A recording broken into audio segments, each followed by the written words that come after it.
Hi guys, welcome to another Divi theme video. This is Jamie from System22 and webdesignandtechtips.com. Well, today we're going to take a look at the Divi bar counters. This is another in our Divi for Beginners series, and you can find the Divi for Beginners playlist link just down below this video. Today we're going to be looking at the Divi bar counter. Fantastic little module. If I scoot down the page here, you can see we've got these bar counters here, and they'll animate in. If I just refresh this page, it gives you a little animation, and you can scoot them horizontally if you want to, or have them vertically. By default they're horizontally. Really easy to use, and it's a great way for adding stats and things like that to your website. Get a lot of information across quite quickly, and because it's got that little animation, it's going to get your customers' eyeballs on it pretty quickly. So let's get started. I'm going to enable the Visual Builder. Now let's roll on down to where we want to work. I'll just get rid of this one. I'm going to trash it right there. Okay, and here I've got a section, the blue tab. Inside that section, I've got a row. Actually, I've got two rows, just one with the titles in it, and each of these rows has two columns. I'm going to go to my second column and my second row here. I'm going to hit the little plus to add a new module. And right there at the top, we've got bar counters. I move this over. I've got a dark background in my section here. There it is. It puts a default bar counter in there. And if we look down at the elements here, you can decide whether you want to show the percentage, yes or no. Turn it off, it'll disappear. You can decide if you want to link. This is for the whole module. If you want to link this bar counter module to something, perhaps if you've got a project section with these projects in it, you could link to that or not. Always best practice if you're linking to your own site, keep it in the same window. If you're linking off-site, open it in a new tab. That way your site stays open. That's usually best practice. Now, if we go into background here and I change the background color there, it's not what you think. So if I make it red, it's actually changing the background color of the unfilled section of the bar counter, rather than most times when you do a background color, it changes the background color of the whole module. So let's change that perhaps to my default gray I go to, which is 2424. I think that stands out okay against the background there. Don't need an admin label. Over in the design tab, you've got the actual bar color itself. You can change it to any color you want. I've been using this default blue on this site, so I'm going to do that. If you wanted to add a hover color, I didn't demonstrate that just now, but these have actually got a hover color, so that when they put the mouse on it, it changes color.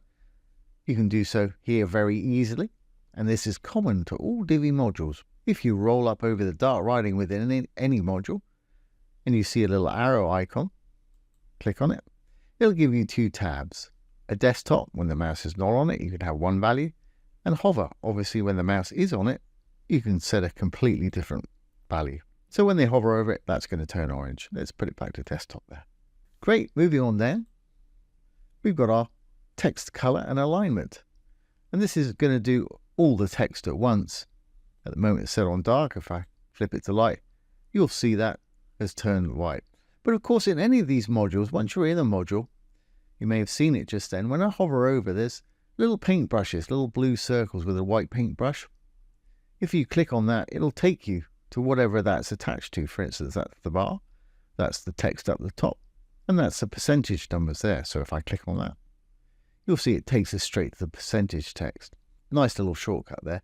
And any of these text ones, Divi has got a crazy amount of fonts, so you can change it to anything you want. The Audition one, just roll over it. It'll give you an example. I'm going to leave mine on the default today. That's a nice little option. And of course, you've got your usual things. You can italicize. We're working on the little percentage there. Upper and lowercase if you want to. It's not going to make much difference with a number. Sorry, uppercase, upper and lowercase. Underline it if you want to. Or you can actually strike it through. That's great for pricing in shops and stuff like that, for discount prices. And the text alignment here. Remember, we're just working on this one. You can have it on the left, in the center, or on the right. As you can do exactly the same with this one. If I click on that paintbrush, you can position that in the middle if you want to. or on the right, or on the left. Left is by default. That's where I'm going to leave that one today. Let's just close up those texts. You'll see that you've got the tabs underneath if you don't want to click on the paintbrushes. Sizing and spacing, I'm not going to use those at the moment. By going to sizing, I'm sure you know what it does. You can make this a lot smaller and then align it in the center of the column it's in if you want to. And as with Divi, if you don't like what you've done, you can hit that little reset or just delete the value and it'll go back to the default for you. That's fine for me. Of course, spacing is just going to add margin or padding top and bottom.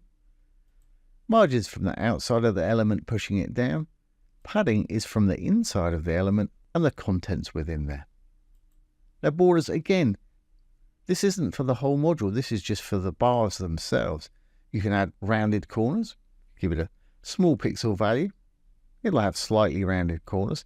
If you wanted to make those very rounded, just give it a high value like 50. And they're completely rounded just like that.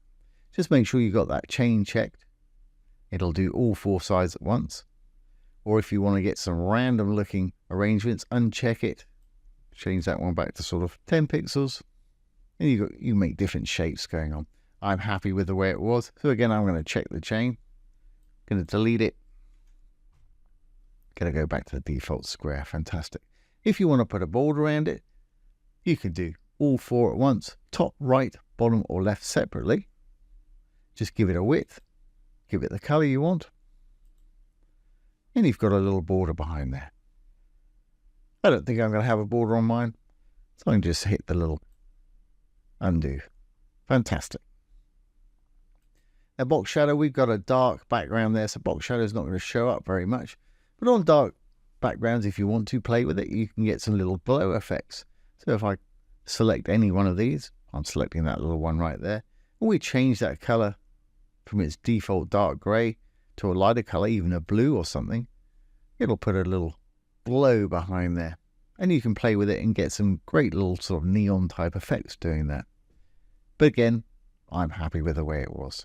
And at the moment, it's an outer shadow. And like I say, you can't see it because it's dark on black. If I was to put that inside, though, from outer to inner, it gives it a bit of contour on the inside. And of course, you can play with the spread strength and blur strength and things like that to sharpen it up or deepen it down. However you like your shadows to be there. But like I say, I'm happy to have no shadow at all. Just take it off, just like that. Fantastic. We're not going to use filters. Later on, we'll use a bit of transform and I'll show you how you flip these things on their side. But of course, you're going to want to change your titles and the amounts that you've got in there. So remember, we're in the main settings here, and that's going to change all of your bars for you. You can change every one individually if we go back to the content. Let's go into this first one that we've got here. I think I just use cities. Obviously, you have some real data on yours. Put in the percentage, how far up you want the completion rate to be. As you can see, that's shot up there. As I mentioned earlier, you can link each individual bar somewhere if you want to as well. Same best practices apply. I'm just going to capitalize that New York there by hitting the little pencil. Taking me straight there. I'm going to capitalize that. When you're happy with your first one, instead of going through it all again, just save your first one. We can clone it or duplicate it with the two little squares there. We've already got all the styling and everything we need. We just want to go into that second one there. Put your new title in. Project completion rate. And we'll quickly add a couple more. Again, and duplicate. In fact, I'll duplicate it twice.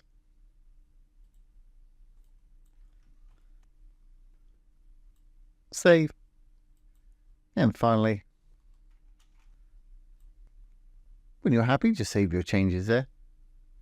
And that's pretty much all there is to it. The actual animation will happen on page load there. And we've got our little horror effect. Let's just make sure it's going to work. And I'll show you how to flip it and turn it around the other way like that down below. So let's save our changes here. We'll exit the Visual Builder. And if we roll down to where we were working, there's our little animated bar counters there. So let's show you how to flip this vertically, and if you do want to put a separate background color around this, rather than just changing the background color of the bars themselves, really easy to do. Let's do that. I'll re-enable the Visual Builder, and we'll scoot back down to where we were working. Okay, to put a background on this, we can do it by using the column that it's sitting in, rather than the actual module. To do that, go into the row, green tab for a row. We're working on column 2 here. If I go into column 2, the second one here, if I change the background color here, if I make it white perhaps, you'll see exactly what's going on. Of course, that doesn't work too well with the writing, but if you want to do like a regular background and giving it a bit of padding all around, very easy to do. You'll always find spacing over in the design tab, and the spacing, we can add padding, top, bottom, left and right as usual. And I'll change that color in a minute so it looks a lot better. And that's giving it space all around there. If we now go back to our content, to the background there, I threw that white in just so you can see what's going on. If I click on it, pull that color down, just letting that background bleed through there, we can still have a sort of background around it just like a regular module. Take it down to wherever it works for you. Still want a bit of contrast between those background colors there. When you're happy, just leave it like that. Really easy to do. And of course, if you want rounded corners or anything like that, you'll always find that over in design as well, and border. Let's put a 10 in. As I said earlier, if you've got the chain checked, it'll do all 4 at once. And we've got little rounded corners there. But I'm actually happy with the way it was.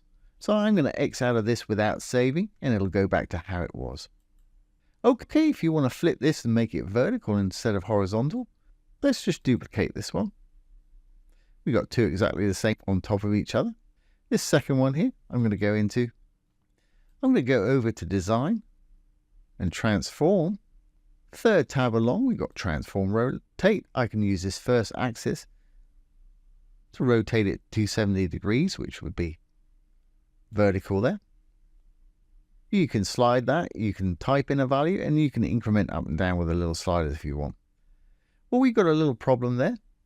It's crossed over our one on top, and it's kind of falling out of its container there. So to fix that, let's go up to Sizing, still under the Design tab. I'm going to drag the height down till it's about where I want it. And that's now fitting within our column. And if you were to stack more on top, you could have a longer one like I've got down the bottom there.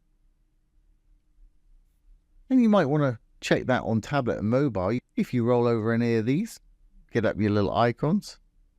If there's a little mobile phone icon, there is on most settings, you can have completely different values here for tablet. As you can see, you'd have to adjust that again for tablet. You can get it just exactly where you want it.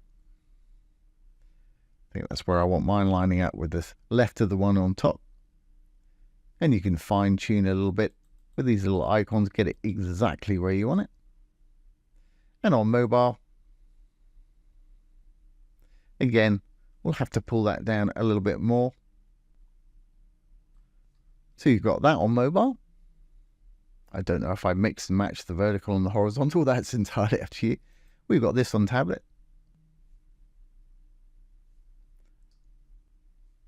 And we've got this on desktop here. So let's just save this, make sure it's all going to work. We'll save the page changes and exit the Visual Builder. And we'll roll on down to where we were working. And there it is. We've got our little vertical and horizontal bar counters there. If I refresh that page, let's just roll up slightly. If I refresh this page, it's got its little animations there. So there you go, guys. There's a brief overview of the Divi bar counter module. It's a great little module for showing off stats to have on your site and really easy to use and manipulate. So I hope you've enjoyed this today and found it useful. If you have, please give it a thumbs up, ring the bell, comment, share, and subscribe to the YouTube channel. Don't forget, if you've got any questions, pop them down below. I'll do my best to answer them, or make a little demo video like this. Once again, this has been Jamie from System22 and webdesignandtechtips.com. Thanks for watching. Have a great day.